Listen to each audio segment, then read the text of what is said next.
afternoon, everybody, or whatever time it is that you're watching this. Doesn't really matter.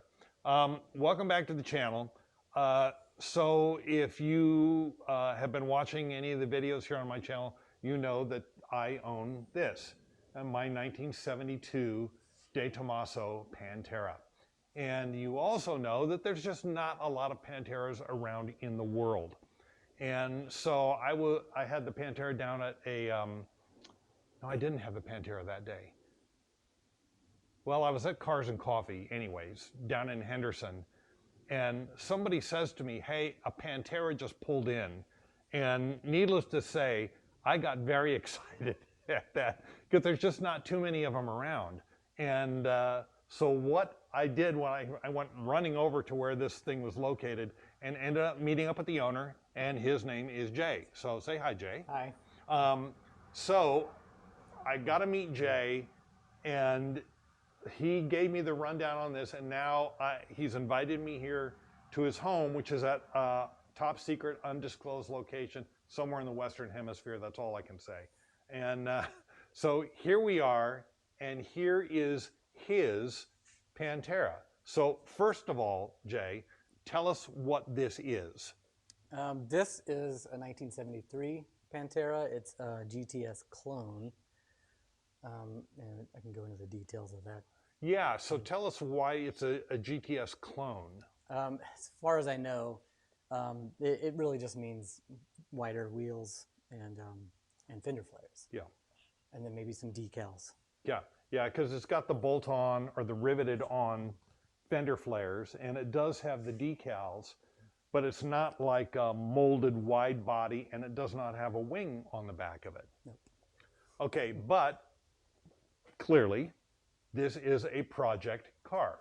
So there's all kinds of little things about it. The paint's a little rough. The body looks straight, but it's going to be a bit of a project. You've got original magnesium wheels on it.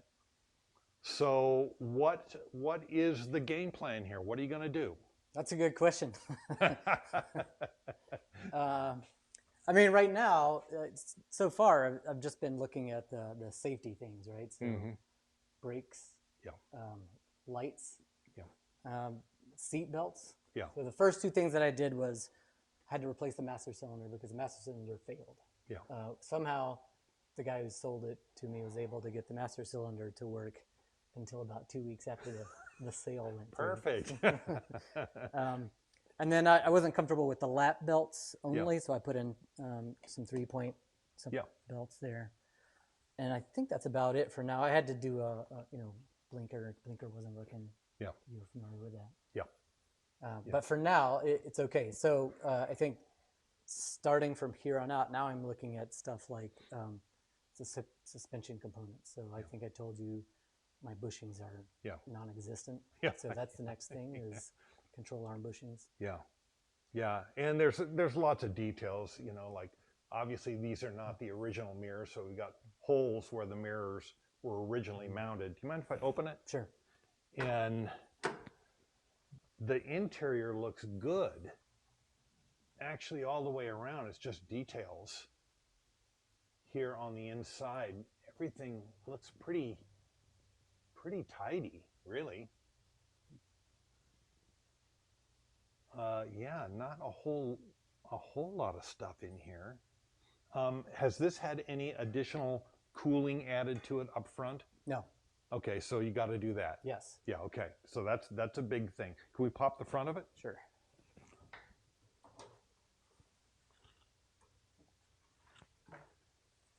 Yes, sirree. Okay. So that's the original booster, but a new master cylinder and proportioning valve. Okay. You know, this is not in no way in show condition. Yeah. Today. Not yet. But you'll get there. And this is number 4914. That's right. Okay, number 4914. So you DeTomaso fans out there, you know what that's all about. Okay, so we can see details. There's some little bubbling in the body there, so there's a little bit of rust under there. And interesting pinstriping was added. So for you DeTomaso fans, you know that that's not a stock thing. There's a antenna. And I don't know if that was the original antenna mount for this car. There's location. a hole right here too. Another hole back over here. So who knows what else was there. Okay, let's take a look underneath here. I know we got some peeling paint here, but let's take a look under the hood here. So there is our 351 Cleveland carbureted, and this is all pretty original because you guys, anybody again that's knows DeTomaso knows that this is the original routing location for all of these tubes and hoses. My car, they've all been run through the wheel well.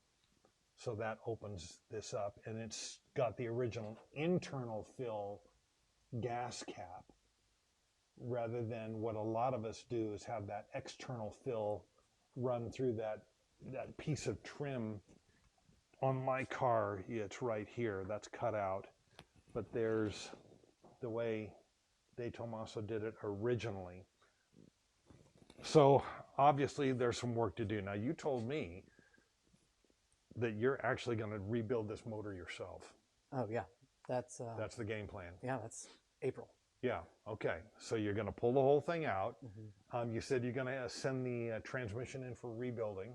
Potentially, I talked to the person who does the rebuilding. Yeah. And he gave me some things to check first. Okay. So maybe it doesn't need to be rebuilt?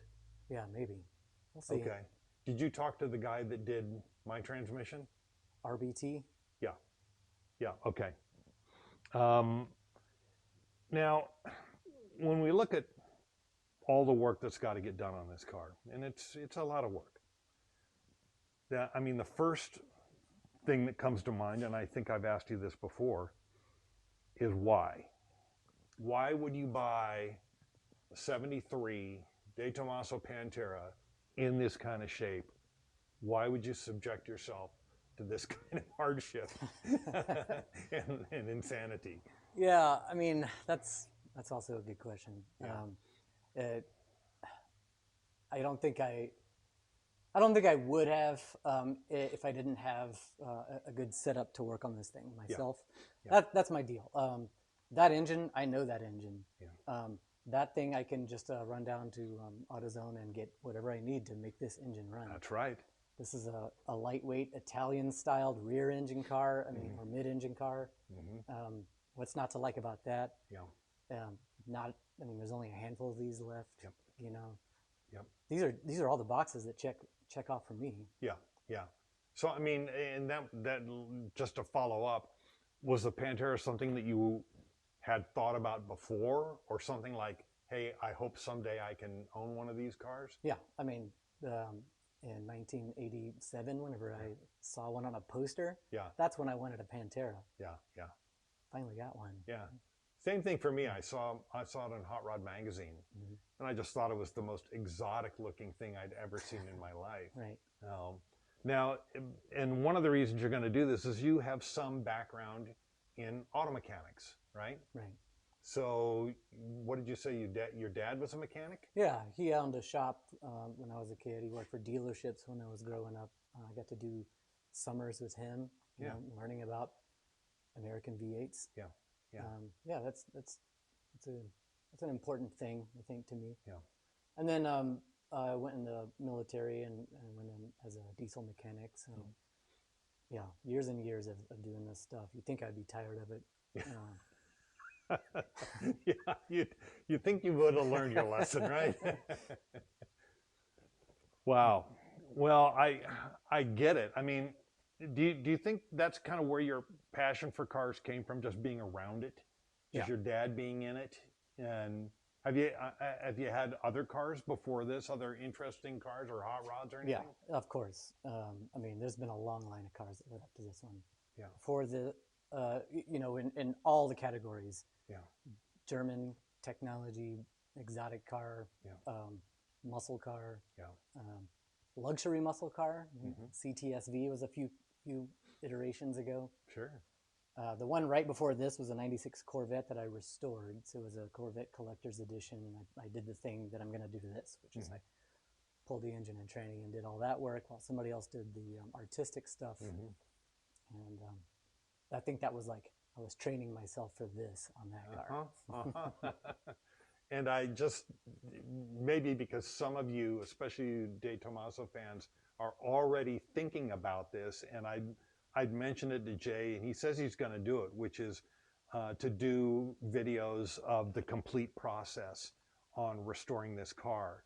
And I will certainly check back in with Jay on this car, but hopefully here in the not too distant future, he'll have YouTube videos up about this car as his project. So I think everybody would want to see that, because again, the DeTomaso community is fairly rabid, and they love seeing this stuff, whatever it is, whether it's like the videos from Haggerty, you know, about them rebuilding that 351 Cleveland in the shop, you know, and I found another video of somebody acid dipping Pantera body, you know, getting it all the way down to the metal. Pantera owners love that stuff. Yeah, I had seen both of those videos, and then you sent them to me, and then so did somebody else. Yeah. Because we're kind of all into it, you know. So I know that you got a long way to go on this car, but this is a labor of love, is what this is. You're doing it because this is a car that's worth doing this on. Now, the fender flares, what are you going to do with the fender flares? Originally, the plan when I first bought this car was to, these are fiberglass and this is steel. Yeah. And I was going to have these taken off and have an expert weld-in metal or steel fenders. And so are you going to stay with the flares? I don't know. You've kind of gotten under my... Maybe I'm changing my mind. I kind of like the sleek look now that you mentioned it, and I've seen yours. Yeah. And I mean, it might be a different story if this was an original GTS and not just dressed up to be a GTS. Right. But another thing about Pantera owners, generally speaking, are not afraid to modify. True. You know, a lot of Panteras, they're not even remotely original. And so, you know, nobody's going to think twice whether you leave them on or whether you take those flares off. So, but I admit I do like the sleeker look. And are you going to leave the running lights on the fenders? I think I am. Yeah. I'm going to leave a lot of those little details. Because mine are gone. Right. On my car. Yeah, I'm going to leave them. At least that's where I'm leaning right now. Yeah. How about the wheels? Are you going to stick with the originals or go with something slightly larger, polished? What are you going to do? I like the 15s. Yeah. I like the big meaty radial GTs. Yeah. And that original finish, that magnesium finish on those. That might get changed. Yeah. Yeah, fair enough. Now I know there's probably somebody watching this video that's dying to ask a bunch of other questions that I am not thinking about at this particular point. But I got to tell you, I am really excited about seeing this project through. I cannot wait to see how much money you're going to spend on this. This is because it's not my money. Don't tell me that. Yeah. So it's very, very exciting. There's another Pantera in town, and man, I'm just stoked to see where this goes. I hope you're just as stoked about it. What does your wife think about this? Oh, she's just glad the Corvette's gone. Oh, she didn't like the Corvette? She hated that thing. Okay. It was loud. Yeah. Oh, that's right. I met her at Cars and Coffee, right? Yeah. Okay, but is she going to like this any better? She likes it. Oh, yeah, she actually likes this car. Okay. She's the one who green-lighted this car, this specific one. Really? Interesting. Yeah. Okay. But, man, if you got your wife on your side, you're good to go. Right? Yeah. Wow. Well, look, I'm sure we're going to talk again about this car, but I'm just grateful that I had the opportunity to come over here today and chat with you about it. So hopefully in the not too distant future, we'll have another video with Jay in this car, and we'll check in with him again and see how the project is going. But in the meantime, thank you for sharing your car with us. No problem. Thanks.